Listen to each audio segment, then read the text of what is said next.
The Fish That Ate the Whale 2012 is a work of non-fiction by Rich Cohen, a New York Times best-selling author who has written for Vanity Fair and Rolling Stone. Nominated for the Society of Midland Authors Award, the book tells the true story of a forgotten icon in America's commercial history. It is the story of Samuel the Banana Man Zemurray, a penniless Russian Jewish immigrant who arrived in America in 1891 without a dollar to his name.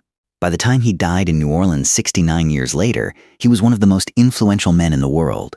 Samuel Zemurray arrived in America in 1891, barely a teenager and penniless, coming from Bessarabia in modern-day Moldova/Russia. Cohen observes that Zemurray had no personal connections, qualifications, or leads when he arrived. Everything he achieved was through his own merit, not networking. He understood that no one owed him anything in life. If he wanted to become rich, he had to work his way up from the very bottom. Zemurray's business life started after seeing his first banana in 1893. The biggest importer of bananas into the U.S., Boston Fruit Company, later United Fruit, was very picky about the bananas they sold. There were 3 types: greens, turnings, and ripes. Ripes, bananas with brown freckles, ended up in a pile at dockside, never sold, left to spoil in the sun. Roughly 15% of all banana shipments ended in the ripe pile before refrigeration came around. The only thing wrong with ripes was that most people wanted to buy unblemished bananas. Zemurray saw his opportunity here.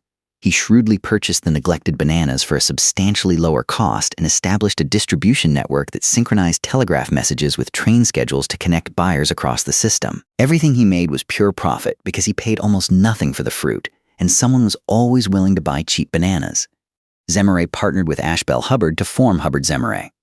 With additional capital, he expanded his reach, bought boats, and acquired land in Honduras to cultivate bananas, coming to own every part of the process from plantation to port. Hubbard later backed out and was bought out by Zemurray, who was always willing to take on more risk than his partners could handle. In spring 1910, Zemurray returned to Honduras with a bold plan to acquire land for banana plantations using borrowed funds from multiple banks. He recognized the hidden value of swampy and disease-ridden land that local landowners completely underestimated. His knowledge, gained from a farming background and years of industry experience, set him apart. He bribed his way out of import and export taxes and offered competitive wages to attract workers, gaining genuine trust from local people. Cohen argues Zemurray was so successful because he learned everything there is to know about the banana business. He worked on the plantation, supervised the docks, made deals, and ensured everything worked efficiently.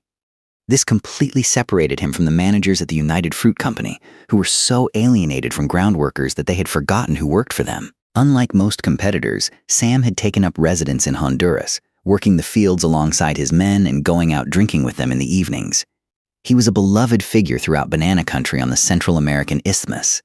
Despite being the small fish up against the behemoth of United Fruit, Zemurray had created a startup that could run circles around the bloated bureaucracy.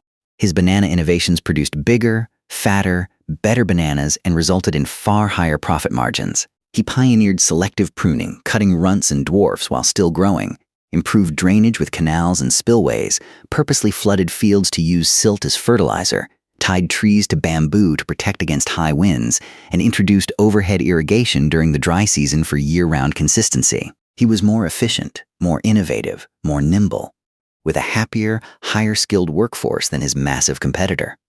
The Knox Plan, an agreement by J. Pierpont Morgan to refinance Honduran railroad bonds, jeopardized Zemurray's entire operation. If ratified, it would add a penny per bunch to his costs, making it impossible to stay in business. Additionally, Honduras was threatening a new banana tax to pay down a staggering national debt. Zemurray faced a simple choice: accept financial ruin or act. Central America in the early 20th century was a fairly lawless place. Honduras had no extradition agreement with the U.S., making Puerto Cortes a hideout for American outlaws. Zemurray hired mercenaries, including Cashier Brown and the legendary Lee Christmas, to plan and execute a coup against the Honduran government. He learned everything he needed to know about politics in Honduras, whom he must bribe, who else was powerful enough to destroy him, and how to secure allies quickly. The coup of 1911 cost Zemurray only the price of a second-hand warship and gained him a fortune. After he installed his general, Manuel Bonilla, as prime minister, Manila granted him duty-free imports, no banana taxes for 25 years, a $500,000 loan repaid by the new government, and 24,700 acres of prime land. This was the template Zemmour would use again decades later, on a far larger and more consequential scale. He took over as managing director and engineered a complete turnaround. It was at this moment that the fish ate the whale. The title of the book made real. He led United Fruit, known as El Pulpo the Octopus, back to consistent profits for 25 years. United Fruit became so large and dominant that at one point it owned more than 50% of the private land in Honduras. Northern Honduras essentially became a fruit company fiefdom, and for decades Honduran politics was driven by rumors of which politician the banana men supported. In the mid-1930s, a devastating fungus Panama disease attacked bananas worldwide, threatening to wipe them out entirely. To stop it from killing his plants, Zemmour ordered a blue-colored poison to be sprayed on his fields and required his employees to walk through the fields during spraying to ensure even dispersal. After a month, these workers lost their ability to smell and taste. This event, barely a footnote in the book, is one of the clearest examples of his disregard for the human cost of his ambitions. As the Holocaust progressed, Zemmour's Jewish identity deepened profoundly. He began providing monetary aid, ships, and organizational expertise to Zionist efforts in Palestine, helping those fleeing Nazi persecution. He leveraged his extensive connections and assets to facilitate the safe relocation of Jewish refugees.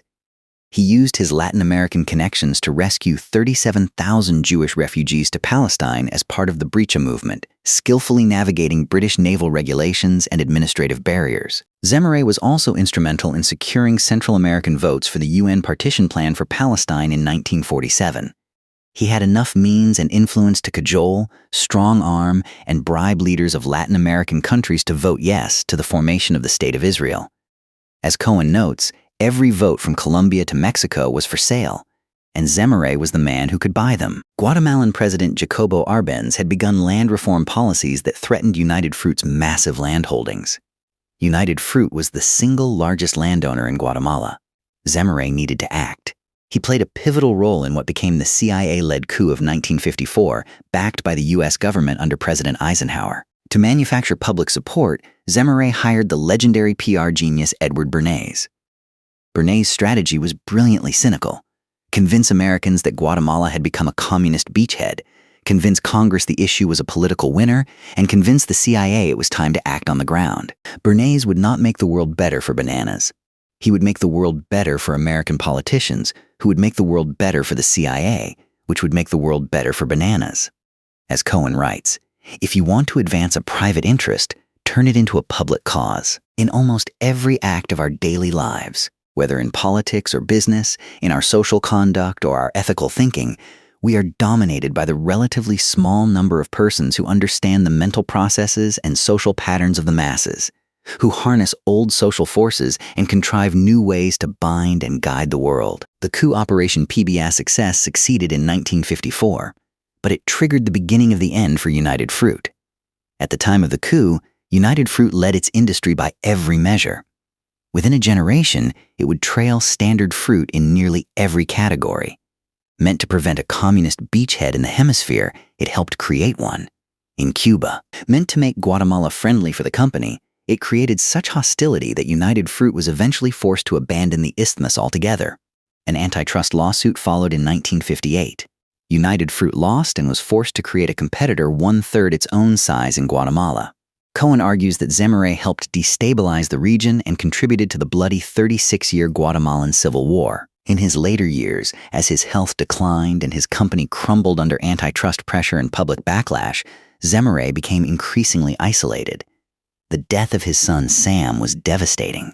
He found a meaningful outlet in helping establish the State of Israel, a cause he continued to support financially and diplomatically until the end of his life. He died in his palatial New Orleans home in 1961 at the age of 84.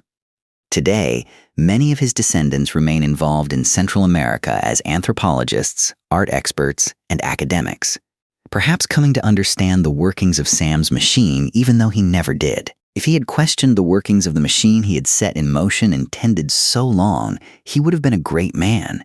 But he was not a great man. He was a complicated man, blessed with great energy and ideas. Rich Cohen uses Zemaray's life to explore several powerful themes. The first is the American dream in all its complexity. Zemaray is both proof that America is the land of opportunity and a classic example of the corporate pirate who treats foreign nations as the backdrop for his own adventures. He became a symbol of both the best and worst of the United States. Working his way up from a roadside fruit peddler to conquering the United Fruit Company, he lived out the immigrant success story in its most extreme form. The second great theme is the power of hands-on knowledge over bureaucratic management. Unlike most of his competitors, Zemaray understood every part of the business, from the executive suite where the stock was manipulated to the ripening room where the green fruit turned yellow. This gave him an insurmountable edge over the distant, arrogant managers in Boston who had forgotten what a banana looked like on the tree. The third theme is power, politics, and moral ambiguity. Under Zemaray's guidance, United Fruit came to epitomize the exploitative nature of American capitalism as perceived by Latin Americans. His extensive landholdings, political maneuvering, and disregard for local inhabitants fueled resentment and anti-American sentiment throughout the region. In Latin America, when people shouted "Yankee, go home!" it was men like Zemaray they had in mind. And finally, the title itself is the fourth theme. The small fish can eat the whale. It is possible for the little fish to devour the largest one if it works hard enough, works smart enough, and perseveres even when the odds seem utterly stacked against it. The Fish That Ate the Whale is ultimately more than a business biography. It is a cautionary tale about how one immigrant's ambition led to exploitation, political upheaval, government overthrows, and lasting damage to entire nations, while simultaneously producing one of the most remarkable rags-to-riches stories in American history. Sam Zemaray funded 2 coups, helped create the State of Israel, rescued tens of thousands of Jewish refugees, and built an empire that reshaped Central America for generations. He was, as Cohen puts it, a complicated man, not a great one. The fruit of his success came with very bitter seeds indeed. Show me a happy man, and I will show you a man who is get. Ting nothing accomplished in this world.